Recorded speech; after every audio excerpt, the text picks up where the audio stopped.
जय Hind future officers, कैसे हैं आप लोग। आशा करते हैं आप अच्छे होंगे और आपकी पढ़ाई भी अच्छी चल रही होगी।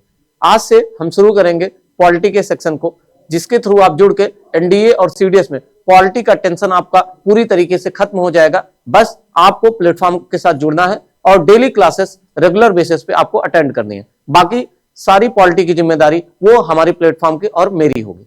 तो चलिए चलते हैं ऑफिसर्स, बिना लेट किए हुए समझते हैं कि संविधान क्या है, या फिर पॉलिटी सेशन में हम पहले क्यों पढ़ते हैं कि संविधान क्या है या संविधान है क्या और क्यों आया है। इन सब चीजों को जान लेते हैं। तो ऑफिसर, शुरू करने से पहले हम कुछ चीजें आपको बताना चाहेंगे कि संविधान की रिक्वायरमेंट क्यों है, ये आया क्यों, पॉलिटी हम पढ़ते क्यों हैं। तो बात कर लें ऑफिसर। सपोज दैट ये कोई गांव है ऑफिसर, और इसमें पर्सन 1, पर्सन 2 और पर्सन 3 तीन पर्सन रह रहे हैं, तीन लोग रह रहे हैं, और इन्होंने किसी एक जमीन को लेके इनका विवाद है। पहला वाला कह रहा मुझे चाहिए, सेकंड वाला कह रहा मुझे चाहिए, और थर्ड वाला ऑफिसर कह रहा मुझे चाहिए। अब अगर कोई रूल और रेगुलेशन नहीं होंगे तो इन तीनों में पक्का डिस्प्यूट होगा अपने अपने वर्चस्व जमाने के लिए। लेकिन ऑफिसर, अगर यही इन सब चीजों को आप बोलो कि एक काम करो, इसे 3 पार्ट में डिवाइड कर लो, पहला पार्ट इसे दे दो, सेकंड पार्ट इसे दे दो, और थर्ड वाला पार्ट थर्ड वाले को दे दो, ऐसा अगर हो गया, डिवाइड हो गया, तो क्या इन तीनों में आपका कोई डिस्प्यूट होगा? आप बोलोगे ऑफिसर नहीं होगा सर। क्यों? क्योंकि ऐसा इसलिए है ऑफिसर, क्योंकि इन लोगों ने एक रूल बना लिया, एक नियम बना लिया कि कौन से तहत में, कौन से रूल के तहत पहले वाले को, फिर सेकंड वाले को और थर्ड वाले को कितना भूभाग मिलेगा, यानी कितना लैंड एरिया उनके खाते में जाएगा। यानी यहां डिस्प्यूट उनका खत्म हो गया। इसका मतलब है जो है कानून या संविधान की रिक्वायरमेंट क्यों है? क्योंकि ये कई सारे डिस्प्यूट को, समाज में कई सारे होने वाले डिस्प्यूट को रिड्यूस कर सकता है, इसलिए जरूरत पड़ जाती है संविधान की। यानी बिना रूल और रेगुलेशन के कोई भी सोसाइटी रन नहीं कर सकती, उसके लिए जरूरत है संविधान ऑफिसर। ये शॉर्ट वर्ड में आप समझिए। इसके बाद बात करेंगे ऑफिसर हम कि संविधान बन गया, संविधान की जरूरत क्यों है। तो शॉर्ट वर्ड में आपने समझा कि कई सारे डिस्प्यूट को क्या कर रहा है, रिड्यूस कर रहा है, और साथ में देश का सर्वोच्च कानून जो होगा उस शासन व्यवस्था को क्या करेगा, कौन तय करेगा? शासन व्यवस्था तय करता है, और साथ में यह बताता है कि उस देश की सरकार कैसी है, उस देश की सरकार किस बेसिस पे रन करेगी और उसके फंडामेंटल चीजें क्या है। ये सारी चीजें आपको कौन बताएगा? उस देश का संविधान बताता है। ठीक है, तो संविधान की जरूरत क्यों है आपको समझ में आ गया होगा। सोसाइटी में कोई कॉन्फ्लिक्ट ना हो, कोई एक बाहुबली या एक कोई ऐसा वर्ग जो बहुत प्रबल है, बहुत मजबूत है, वो दूसरे किसी गरीब वर्ग को दबा ना दे, इसलिए जरूरत पड़ती है संविधान की, इसलिए जरूरत पड़ती है कानून और कायदे की।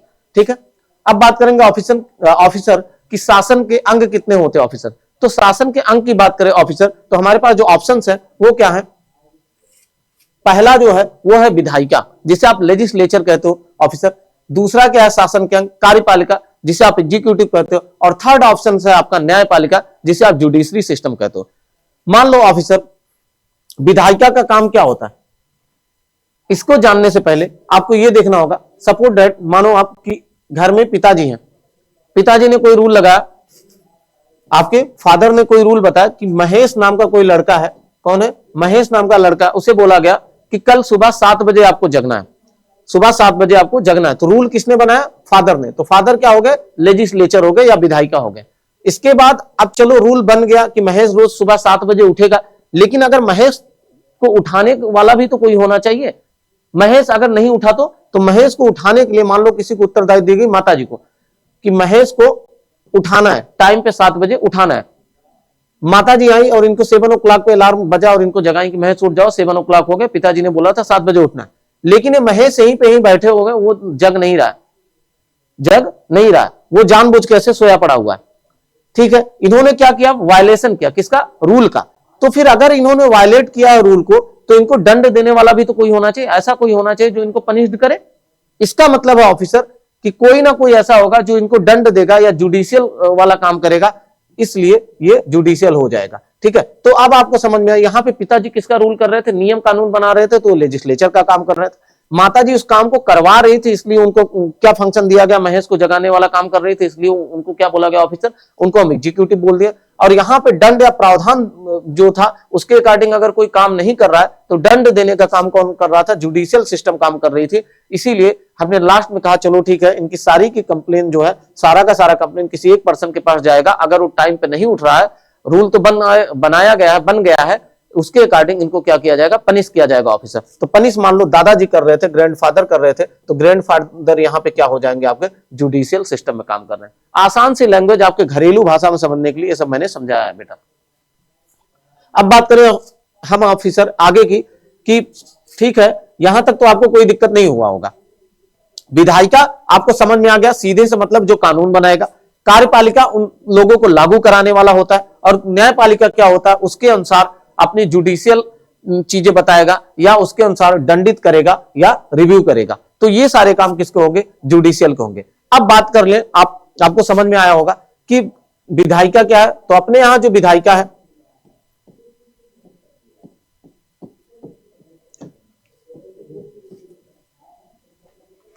अपने यहां जो विधायिका के आपको सदन देखने को मिलेंगे ऑफिसर। एक मिनट ऑफिसर,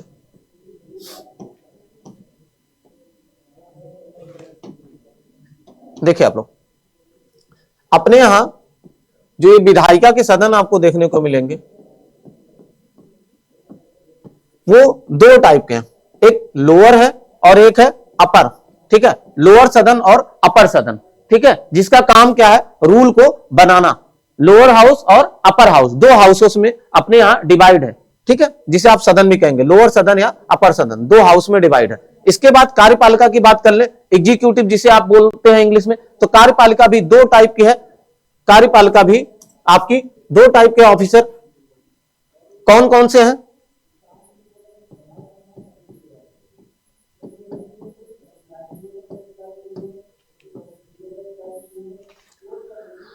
कार्यपालिका आपकी क्या है, दो टाइप की है। कौन कौन सी है, एक है परमानेंट जिसे आप अस्थायी कार्यपालिका कहते हो, और एक है नॉन परमानेंट जिसे आप कहते हो अस्थायी कार्यपालिका। ठीक है, तो इस प्रकार की कार्यपालिका आपकी हो जाएंगी। या फिर आपकी जो परमानेंट कार्यपालिका होगी, इसी में आपके जितने भी आईएएस है, आईएफएस है, या फिर अदर जितने भी एग्जीक्यूटिव पोस्ट हैं, सारे के सारे परमानेंट में आ जाएंगे। और नॉन परमानेंट में आपको, इसी को नॉन परमानेंट को भी आप पॉलिटिकल एग्जीक्यूटिव के नाम से जानते हैं। क्या, पॉलिटिकल एग्जीक्यूटिव के नाम से आप जानते हैं। और इसी में एक सदनी, बहुल सदनी यानी मल्टीपल गवर्नमेंट, फिर आपका प्रेसिडेंशियल फॉर्म ऑफ गवर्नमेंट, ये सारे के सारे अभी आएंगे जो हम आपको आगे बताते हैं। लेकिन अभी आपको जानना मोटे तौर पे कार्यपालिका के कितने टाइप हैं ऑफिसर, दो टाइप के हैं। कौन कौन से, नॉन परमानेंट और परमानेंट। परमानेंट की बात करें, आईएएस आईएफएस जितने भी ऑफिसर्स हैं सबके सब इसमें आएंगे बेटा। और बात करें जो परमानेंट है वो आईएएस आईपीएस आईएफएस में आएंगे। नॉन परमानेंट की बात कर ले ऑफिसर, तो नॉन परमानेंट में आपको सारे के सारे जितने भी आपको जैसे बहुल कार्यपालिका होगी, एकल कार्यपालिका होगी, ठीक है, संसदीय कार्यपालिका होगी, ये सारे के सारे किसमें आ जाएंगे, आपके नॉन परमानेंट में आ जाएंगे ऑफिसर। और परमानेंट की बात करें तो जितने भी एग्जीक्यूटिव पोस्ट है, चाहे आईएएस है, आईएफएस है, आईपीएस है, ये सारे के सारे परमानेंट में आ जाएंगे। अब ये चीजें क्लियर होंगी ऑफिसर। अब बात कर ले आप राज्य। मैं पूछूं क्या किसी ने उत्तर प्रदेश को देखा है, तो ऑफिसर आपका आंसर होगा जी हाँ देखा है। लेकिन मैं वो उत्तर प्रदेश की बात नहीं कर रहा हूं जो आपने कहीं पर मैप में देखा है। मैं बात कर रहा हूं प्रदेश को देखना। तो प्रदेश को कोई देख नहीं सकता। यूपी कोई पर्सन थोड़ी ना, कोई व्यक्ति थोड़ी ना कि हम देख लें वो ऐसा है, गोल मटोल सा, ऐसी शरीर है, ऐसी बॉडी है, गोरा है, काला है, छोटा मोटा, ऐसा कुछ नहीं।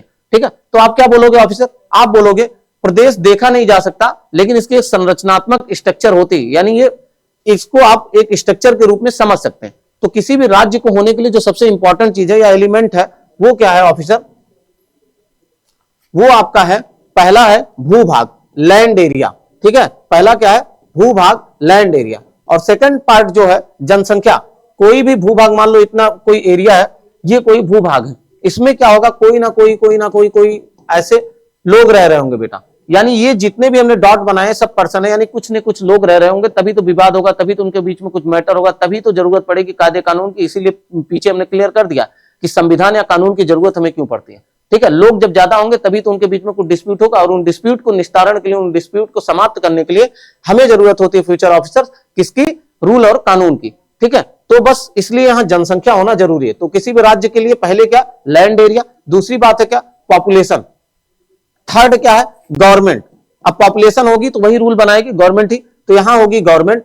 और सबसे लास्ट पॉइंट है सोवेरेनिटी, जिसे आप कहते हो संप्रभुता।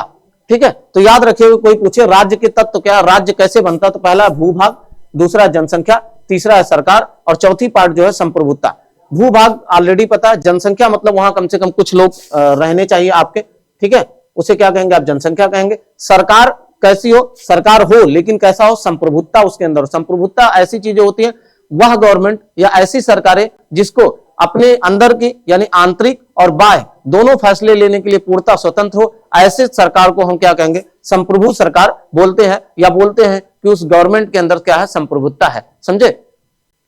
अब बात करेंगे ऑफिसर, आपको तीनों चीजें क्लियर हो गई होंगी कि देश को चलाने के लिए संविधान की जरूरत क्यों है, देश को चलाने के लिए संविधान की जरूरत क्यों है, और शासन के अंग कितने। तो शासन के अंग कोई आपसे पूछे, 3 है। कौन कौन से? विधायिका, कार्यपालिका और न्यायपालिका, यानी legislature, executive and judiciary. Legislature के कितने टाइप है? 2 टाइप, अस्थाई और अस्थाई। ठीक है, यानी परमानेंट और नॉन परमानेंट। परमानेंट में कौन आ रहे हैं? आईएएस, आईपीएस, आईएफएस, ये सारे के सारे।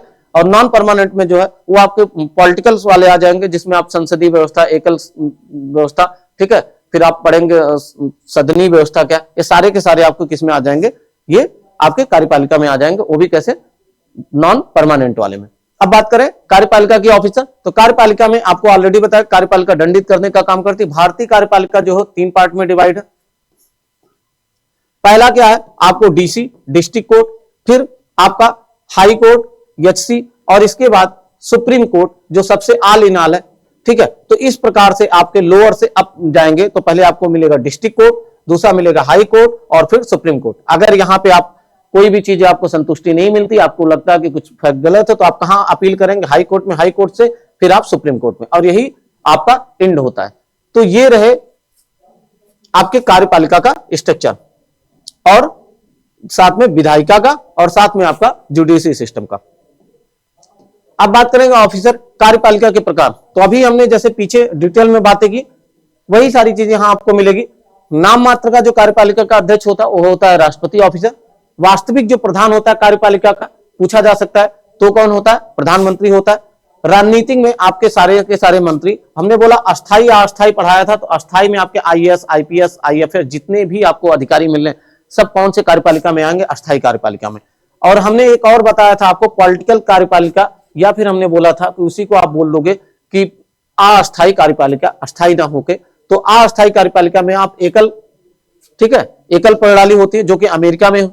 ठीक है, बहुल कार्यपालिका जो होगी स्विट्जरलैंड में, संसदीय कार्यपालिका जो कि भारत में लागू है। ठीक है, और राष्ट्रात्मक कार्यपालिका जो कि आपको राष्ट्रपतित्मक जो होगी वो कहां मिलेगी? अमेरिका में मिलेगी। तो याद रखिए ये कार्यपालिका है जो कि कैसी है? अस्थाई नहीं है, नॉन परमानेंट है, नॉन परमानेंट है। और आपकी परमानेंट कार्यपालिका जो है वो है आईएएस, आईपीएस, आईएएस, और ये सारे के सारे किसमें हो जाएंगे ऑफिसर? परमानेंट में आ जाएंगे। तो बस ये आपको याद रखना है। अब आपने समझ लिया कार्यपालिका क्या है, कैसे वर्क कर रही है, और राज्य क्या है। जब आप किसी राज्य के पार्ट होते हो ऑफिसर, तब जो होता है, आप राज्य के पार्ट तो होते हैं, लेकिन राज्य के पार्ट होने के साथ साथ आपके कुछ मूल अधिकार होते हैं। आपके पास कुछ अधिकार उस राज्य की तरफ से आपको प्रदत्त होते हैं जो आपको मिलते हैं।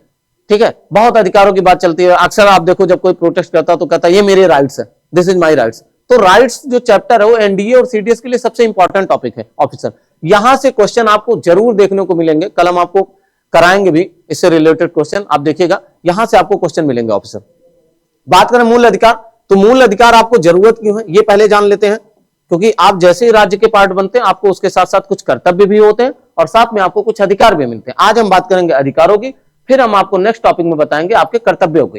पहले हम बात कर लें अधिकारों की। तो मौलिक अधिकार जो है बुनियादी अधिकार होता है जो कि आपको प्रदत्त होता है किसके द्वारा? उस राज्य के द्वारा। ठीक है, अगर आप भारत में तो भारत के द्वारा आपको प्रदान किया जाएगा। जरूरत क्यों होती है? ताकि आपको क्या मिल सके? स्वतंत्रता मिल सके, समानता मिल सके और सम्मानजनक जीवन आप व्यतीत कर सके, इसलिए जरूरत होती है, किसकी जरूरत होती है ऑफिसर? मौलिक अधिकारों की जरूरत होती है। पूछा जाएगा ऑफिसर इंपॉर्टेंट चीजें कि मौलिक अधिकार जो है संविधान के किस भाग में आता है, तो याद रखिएगा भाग 3 में आता है, ठीक है। यानी फंडामेंटल राइट्स किस भाग से एसोसिएटेड है, तो है भाग 3। अनुच्छेद कौन कौन सा है, तो 12 से 35 है ऑफिसर। अब बात करेंगे ऑफिसर मौलिक अधिकारों की आवश्यकता क्यों पड़ी, क्या ऐसे रिक्वायरमेंट पड़े कि हमें मौलिक अधिकारों की जरूरत होगी। अगर आप लोग प्रीवियस जाएं राजा वाले काल में, तो आप देखो क्या होता था ना, राजा ही आलीनाल होता था, ठीक है। राजा, डेमोक्रेसी फॉर्म ऑफ गवर्नमेंट जब तक नहीं थी तब तक राजा आलीनाल होता था। अगर वो कह देता था आपको ऐसे रहना, आपको ऐसे पहनना, आपको कपड़े ऐसे पहनने, ऐसे चलने, तो आप कुछ कर नहीं पाते थे, आप बस एक कठपुतली जैसे जी सर जी सर, यही कहानी चलती थी। लेकिन जैसे फॉर्म ऑफ डेमोक्रेसी लागू होता है, तो फॉर्म ऑफ डेमोक्रेसी में ऐसा कुछ नहीं, आपको अपने राज्य के साथ साथ आपके कुछ कर्तव्य मिलेंगे, तो साथ में आपको कुछ मौलिक अधिकार भी मिल रहे हैं जो आपके पर्सनल राइट्स हो जाते हैं, जिसे छीना नहीं जा सकता, बशर्ते कोई कुछ फिक्स कंडीशंस पे, ठीक है। बात करें मौलिक अधिकारों की आवश्यकता क्यों, तो मौलिक अधिकारों की जरूरत क्यों पड़ी, इसके लिए आपको व्यक्तिगत स्वतंत्रता की ये रक्षा करता है, आपको पर्सनली रूप से आपको स्वतंत्रता फील करवाता है, ठीक है। राज्य की मनमानी पे रोक लगाता है, कोई राज्य ऐसा ना हो कि कोई भी कदम अपने मनमानी तरीके से उठा रहा हो, ठीक है, तो उससे भी आपको बचाता है। समानता, ठीक है, आपको इक्वलिटी और न्याय को भी सुनिश्चित करता है, लोकतंत्र को मजबूत बनाता है। आप याद रखिए जितने भी ऐसे आपको कंट्रीज मिलेंगे जिसमें फॉर्म ऑफ डेमोक्रेसी है, उसको मजबूत बनाने का बहुत पिलर चीज है मौलिक अधिकार। अगर आपके मौलिक अधिकार ही आपको ना प्रदत्त किए गए होते, तो आप सोचिए आप फॉर्म ऑफ डेमोक्रेसी में रहना ही बड़ी मुश्किल हो जाती, मतलब आप उसे कह ही नहीं सकते, ठीक है। तो इंपॉर्टेंट हो जाता है मौलिक अधिकारों का होना, किसके लिए? लोकतंत्र के लिए, ठीक है। अब बात करें अल्पसंख्यक जो माइनॉरिटी है, ठीक है, और कमजोर वर्गों की भी सुरक्षा प्रदान कराता है, कौन करवाता है? यही मौलिक अधिकार। फिर इसके बात करोगे आप न्यायालय द्वारा, बहुत इंपॉर्टेंट है ऑफिसर, न्यायालय द्वारा संरक्षण मिलता है किसको, तो बात करें हमें मौलिक अधिकारों को न्यायालय द्वारा संरक्षित किया जाता है, ठीक है। इसी को हम संवैधानिक उपचारों का अधिकार के नाम से भी जानते हैं। तो ये कुछ पॉइंट रहे ऑफिसर जिनसे आप समझ सकते हैं कि मौलिक अधिकारों को आपके जीवन में महत्व क्यों है। अब चलते हैं अगली इंफॉर्मेशन के लिए ऑफिसर और बात करते हैं मौलिक अधिकारों के प्रकार कितने हैं।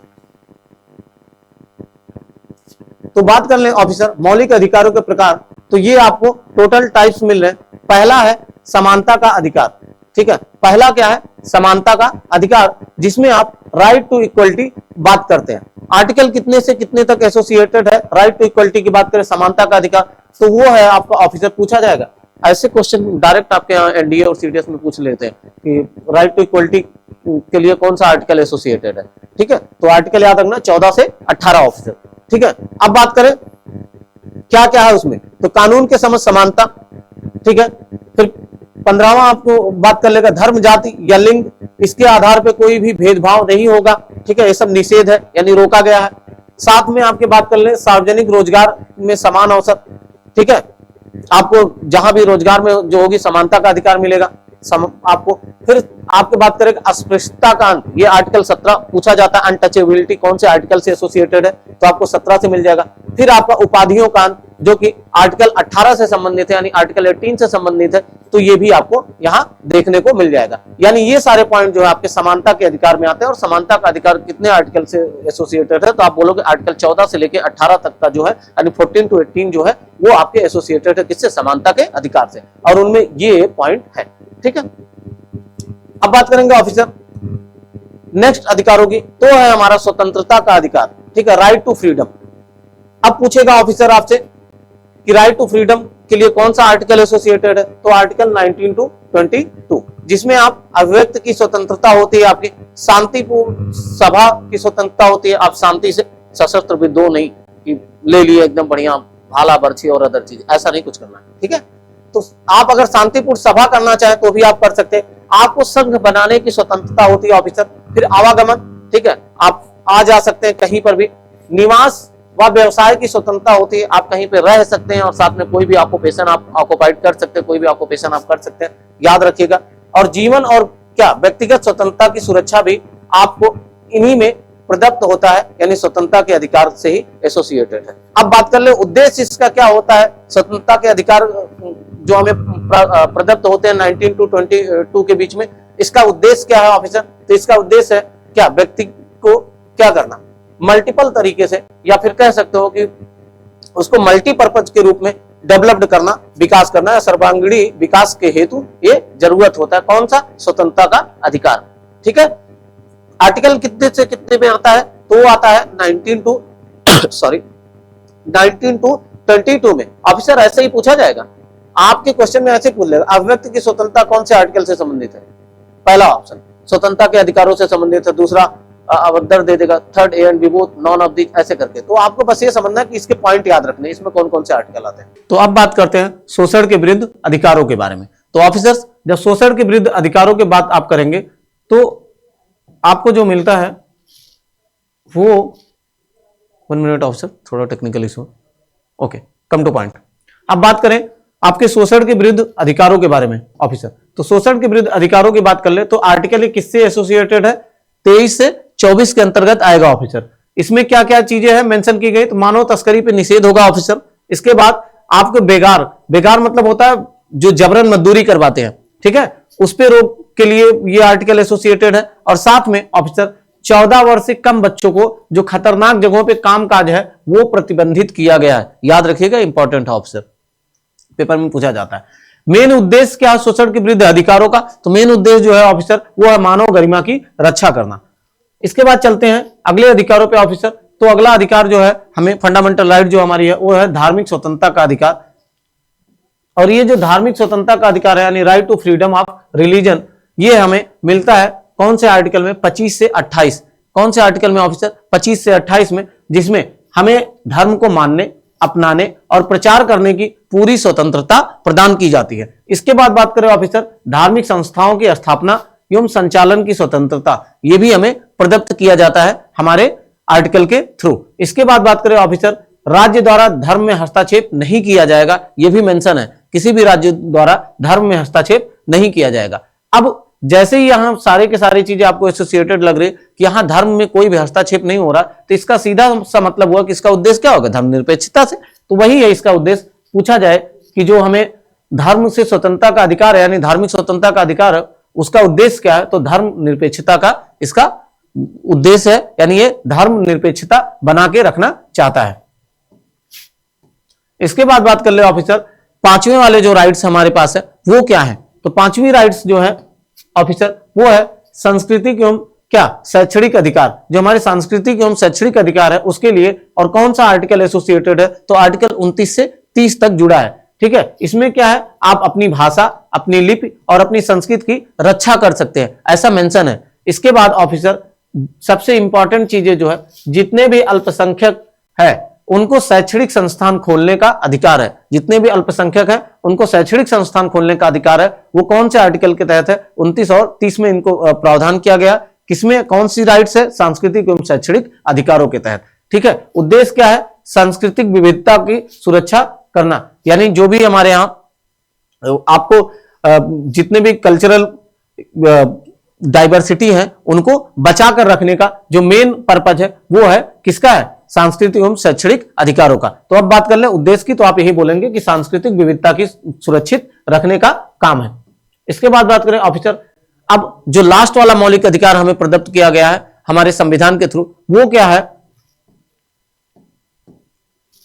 वो है ऑफिसर आपको जो लास्ट वाला मौलिक अधिकार है, इसमें आपको रिट यानी आप सुप्रीम कोर्ट जा सकते हैं और सुप्रीम कोर्ट 5 प्रकार के रिट जारी कर सकता है। बहुत इंपॉर्टेंट है ऑफिसर ये। ठीक है, कौन कौन कितने रिट है और कौन कौन से रिट है उनके बारे में हम डिस्कस करते हैं। लेकिन इससे पहले ये याद रखना कि संविधान का आत्मा माना जाता है। इसे बी.आर. अम्बेडकर जी ने संविधान का आत्मा कहा था। ठीक है, अब बात कर लेते हैं ऑफिसर पहली पॉइंट का। पहला वाला क्या है? ये है प्रत्यक्षीकरण आदेश, देह प्रत्यक्षीकरण आदेश। नाम से ही लग रहा प्रत्यक्षीकरण यानी प्रत्यक्ष लाया जाए, सामने लाया जाए। ठीक है, तो ये उसी से संबंधित है ऑफिसर। अगर कोई अवैध रूप से निरुद्ध व्यक्ति है, ठीक है, निरुद्ध व्यक्ति मतलब जिसको डिटेन किया गया हो, ठीक है, डिटेंशन में हो, ठीक है, वो भी कैसा? अवैध रूप से डिटेंशन में है, तो न्यायालय जो है उसको समक्ष प्रस्तुत करने का आदेश जारी कर सकती है। और ध्यान रहे जैसे मतलब कोई व्यक्ति है, पर्सन ए है, पर्सन ए को डिटेन किया गया, तो पर्सन ए के खिलाफ उसका भाई, बहन, चचेरा भाई, कोई भी उसके खिलाफ ये चीजें ले जाके सुप्रीम कोर्ट में दैहिक प्रत्यक्षीकरण आदेश जारी करवा सकता है। ठीक है, यानी उसका मुद्दा सुप्रीम कोर्ट में कोई भी लेकर जा सकता है। ऐसा नहीं है कि उसके सगे संबंधी ही जाएंगे, कोई भी लेके जा सकता है। ठीक है, अगर उसे अवैध रूप से क्या किया गया, निरुद्ध किया गया, यानी डिटेन किया गया। दूसरा पॉइंट जो आता है आपके 5 रिट में, वो क्या है, परमा आदेश। नाम से ही लग रहा है परमा आदेश, यानी आप किसी को आदेश दे रहे हो, यानी सुप्रीम कोर्ट किसी को आदेश दे रहा है, किसी भी सरकारी अधिकारी, कोई भी जो भी गवर्नमेंट एम्प्लॉय है, ठीक है, या भी प्राधिकरण है, अगर वो अपने वैधानिक कर्तव्यों का पालन नहीं कर रहा है तो उसको वैधानिक कर्तव्यों का पालन कराने का आदेश दे सकता है। ठीक है, उसके वैधानिक कर्तव्यों को पालन कराने का आदेश दे सकता है कौन, माननीय सुप्रीम कोर्ट। इसके बाद बात करें तीसरा वाला जो आदेश जारी किया जा सकता है, तीसरी रिट जो है, ये पूछा जाएगा निम्न में से कौन से रिट से संबंधित है। तो सारे अगर आपको पॉइंट टू पॉइंट याद होंगे ऑफिसर, तभी आप वहां रिट समझ पाओगे एमसीक्यू बेसिस में, क्योंकि आपके एनडीए और सीडीएस में एमसीक्यू ही आने, तो एमसीक्यू में वहां क्वेश्चन यहां से बनेंगे, इसलिए बहुत ध्यान से पढ़िएगा। अब बात करें प्रतिषेध की, या फिर जिसे आप निषेध आदेश कहते हैं। प्रतिषेध या निषेध, नाम से ही पता लग रहा है कोई भी चीजें रोका गया हो, प्रोहिबिटेड हो ना। तो जब रोका गया, प्रोहिबिटेड हो, इसका मतलब है अधीनस्थ न्यायालय, ध्यान दीजिएगा, यानी कोई भी चीजों को रोकता है अधीनस्थ न्यायालय, जितने भी अधीनस्थ न्यायालय सुप्रीम कोर्ट के, ठीक है, वो अपने अधिकार क्षेत्र के बाहर कार्य ना करे, इससे रोका जाता है। यानी ये आदेश जारी करके सुप्रीम कोर्ट ये इंश्योर करता है कि कोई भी अधीनस्थ न्यायालय वो अपने दायरे से बाहर ना चले जाए, जितना काम दिया गया उतने ही करे, अपने अधिकार क्षेत्र से बाहर ना जाए, इस पे क्या करता है, रोक लगाता है। इसके बाद ऑफिसर चौथी जो पॉइंट है हमारे रिट की, वो क्या है, उत्प्रेषण आदेश। उत्प्रेषण आदेश जिसे आप कहते हो, ठीक है, कौन सा, उत्प्रेषण आदेश। ये उत्प्रेषण आदेश में क्या है, अधीनस्थ न्यायालय या प्राधिकरण द्वारा दिए गए कोई भी, ठीक है, याद रखिएगा, गलत या अवैध या फिर अधिकार क्षेत्र से बाहर का जो भी आदेश है, ठीक है, उसको निरस्त करने का आदेश जारी कर सकता है। कौन जारी कर सकता है, सुप्रीम कोर्ट। ऑफिसर कौन जारी करेगा, सुप्रीम कोर्ट, ध्यान रखिएगा। लास्ट वाला जो पॉइंट है हमारे रिट में आता, वो है अधिकार प्रेक्षा आदेश। अधिकार प्रेक्षा आदेश, नाम से लग रहा कि किसी से क्वेश्चन पूछा जाएगा, क्वेश्चनिंग किया जाएगा ना, तो क्वेश्चन पूछा जाएगा, क्वेश्चनिंग किया जाएगा, तो कोई बड़ी बात नहीं है, ठीक है, याद रखिएगा, बस ये चीजें आपको पता होना चाहिए। क्या होगी, सुप्रीम कोर्ट किसी भी व्यक्ति को या पूछने का कि वह किस हैसियत से या किसी भी सार्वजनिक पद पे किस अधिकार से काम कर रहा है, ठीक है, वह किस अधिकार से काम कर रहा है, ये चीजें क्वेश्चनिंग कर सकता है। कौन कर सकता है, या ये प्रश्न पूछ सकता है, कौन पूछ सकता है, माननीय सुप्रीम कोर्ट। ठीक है, तो ये 5 प्रकार के रिट है जो सुप्रीम कोर्ट द्वारा जारी किए जाते हैं। तो आपसे पूछा जा सकता है, एक बार फिर से आप लोग देख लीजिए ऑफिसर, ये क्वेश्चन पूछा जाता है। तो 5 रिट में कौन कौन सा आएगा, पहला आएगा आपका क्या, देह प्रत्यक्षीकरण आदेश। दूसरा क्या आएगा, परमा आदेश। और थर्ड वाला क्या होगा, निषेध आदेश। ठीक है, और ऑफिसर फोर्थ वाला पॉइंट जो होगा वो आपका होगा क्या, उत्प्रेषण आदेश। और लास्ट वाला, फिफ्थ वाला जो होगा, अधिकार प्रेक्ष आदेश। इंग्लिश वाले अपनी ये सारे पॉइंट देख लेंगे। बस यही सारे पॉइंट है जो आपके यहां रिट में पूछे जाएंगे कि रिट से संबंधित कौन कौन से क्वेश्चन बन सकते हैं। अब चलते हैं नेक्स्ट इंफॉर्मेशन की तरफ ऑफिसर, फंडामेंटल राइट से, कि मौलिक अधिकारों की विशेषता क्या, कौन कौन सी विशेषताएं जो मौलिक अधिकारों के लिए इंपॉर्टेंट है। तो ये क्वेश्चन यहां से हो सकता है बन जाए आपके, इसलिए जानना जरूरी है। अरे ऐसे ही पूछ लेगा कि मौलिक अधिकारों को क्या न्यायालय द्वारा संरक्षित किया गया है, नहीं, तो बिल्कुल किया गया ना। तो ये विशेषताएं हैं ऑफिसर, ध्यान रखिएगा। तो न्यायालय द्वारा इसको संरक्षित किया गया, किसको, मौलिक अधिकारों को। और बात करें आपातकाल में कुछ अधिकार जो हैं वो निलंबित हो जाते हैं। आपातकाल की सिचुएशंस में यहाँ पे कुछ अधिकार जो है वो निलंबित हो सकते हैं, पूर्ण नहीं, ध्यान दीजिएगा, पूर्णता निलंबन नहीं होता, आपके सिचुएशन के अकॉर्डिंग प्रतिबंधित किया जाता है या प्रतिबंध संभव है। इसके बात करें, सभी नागरिकों के लिए समान अधिकार है, यह ध्यान दीजिएगा, किसमें, आपके फंडामेंटल राइट्स की बात कर रहा है कि सभी नागरिकों के लिए समान होते हैं, कौन, फंडामेंटल राइट्स। अब बात कर ले ऑफिसर इंपॉर्टेंट चीजों की जो आपके यहां क्वेश्चन बन सकता है यूपीएससी के थ्रू, वो है सॉरी, कि केवल भारतीय नागरिकों को ही कुछ अधिकार दिए गए हैं और कुछ ऐसे हैं जो दोनों को दिए गए, भारतीय नागरिक और साथ में जितने आपके विदेशी नागरिक हैं उनको भी ये अधिकार प्रदान किए गए। तो भारतीय नागरिकों को जो मिले कुछ अधिकार है वो इस प्रकार है, आर्टिकल 15, ठीक है, लिंग जाति इत्यादि के नस्ल के आधार पर कोई भेदभाव नहीं होगा। आर्टिकल 16, ठीक है, लोक अवसर की समानता है। आर्टिकल 19, अभिव्यक्ति की स्वतंत्रता। आर्टिकल 25, ठीक है, और आर्टिकल 29 से 30, ये सारे के सारे पॉइंट जो है वो केवल भारतीय नागरिक को प्रदत्त है, ध्यान दीजिएगा। इसके बाद ऐसे अधिकार जो भारतीय नागरिक और विदेशी दोनों को दिए गए, उनमें से कौन से, article 14, article 20, article 21, article 23 to 24 ना, यानी शोषण के विरुद्ध वाले अधिकारों में है, और आर्टिकल 32 जिन्हें आप रिट बोलते हो, ये भी अधिकार जो है नागरिक और विदेशी दोनों को मिले। अब देखो यहां से क्वेश्चन कैसे बन सकता है। मान लो ऑफिसर आपसे पूछा जाए कि निम्न में से कौन से ऐसे आर्टिकल हैं जो केवल भारतीय नागरिकों को प्रदत्त हैं। ध्यान दीजिएगा, केवल भारतीय नागरिकों को प्रदत्त है। और आपको पहला पॉइंट दे दिया आर्टिकल 14, दूसरा पॉइंट दे दिया आर्टिकल 15, तीसरा पॉइंट में आपका दे दिया आर्टिकल 32, और फोर्थ पॉइंट में दे दिया ऑल ऑफ दीज। ठीक है, ऑल ऑफ दीज। अब आप बताओ कौन से इसमें से आर्टिकल है जो केवल भारतीय नागरिकों को प्रदत्त है। तो जैसे ही आप देखोगे आपको समझ में आएगा केवल भारतीय नागरिकों को प्रदान किया गया, केवल 15, 14 तो नागरिक और विदेशी दोनों को है, यानी फॉरेनर को भी है। 32 वाला जो है ऑलरेडी आपको यहां पे लिखा नागरिक और विदेशी दोनों के लिए है। फिर ऑल ऑफ दीज तो होने का मतलब ही नहीं है। और जो आपका 15 वाला पॉइंट है वो जो है केवल और केवल भारतीय नागरिकों को प्रदान है। तो ऐसे क्वेश्चन आपके यहां पूछे जा सकते हैं। जब आपको आर्टिकल पता होगा तो आप क्वेश्चन सॉल्व कर पाएंगे ऑफिसर। अब बात कर लें ऑफिसर नीचे की कुछ इंपॉर्टेंट चीजों का। क्या है इसमें, तो आर्टिकल 19 वही बात कर रहा, केवल नागरिकों को है। जब आपको ये आर्टिकल पता होंगे तो आपको कोई कंफ्यूजन नहीं होगा। आर्टिकल 21 नागरिक और विदेशी दोनों को प्रदान किए गए हैं।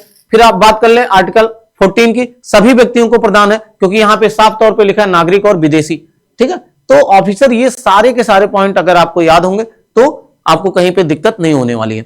बस आप अपने बेसिस पे जुड़े रहिए हमारे प्लेटफॉर्म के साथ, आपको कहीं जाने की जरूरत नहीं है। सारे के सारे पॉलिटी और अदर सब्जेक्ट सारे आपको इसी प्लेटफॉर्म पर मिल जाएंगे। एक सिंगल प्लेटफॉर्म आपके विजय श्री को दिला सकता है, आपको वर्दी दिला सकता है, आपको ऑफिसर बना सकता है। बस आपको भरोसे के साथ हमारे प्लेटफॉर्म से जुड़े रहना है। कल मिलते हैं आपको अगले टॉपिक के साथ। तब तक के लिए जय हिंद, जय भारत।